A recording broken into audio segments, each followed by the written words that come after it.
asalaamaaleykum mbokk yi asalaamaaleykum comme ni ma leen ko waxee woon rek élection yi incha allah rabi dana am le 24 bii di ñëw muy le 24 mars 2024 kon bi ñuy leer na léegi ndax la cour suprême si boppam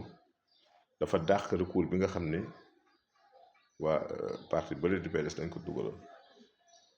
kon defe naa ne mbir mi moom sëgg bëree fi des.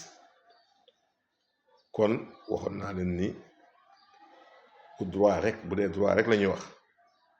yëf yi jeex na te it xam ngeen ni les décisions du conseil constitutionnel ne sont susceptibles d'aucun recours kenn mënu ko soppi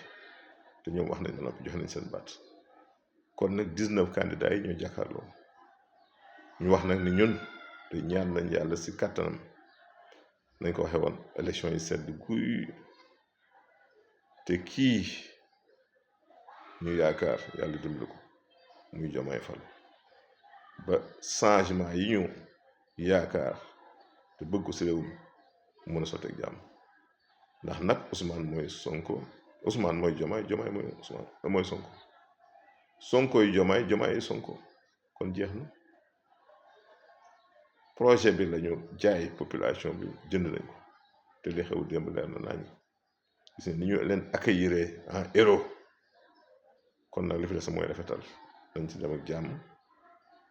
li ñu bëgg am coppite am ñu ñëw continuer doxal jaajëf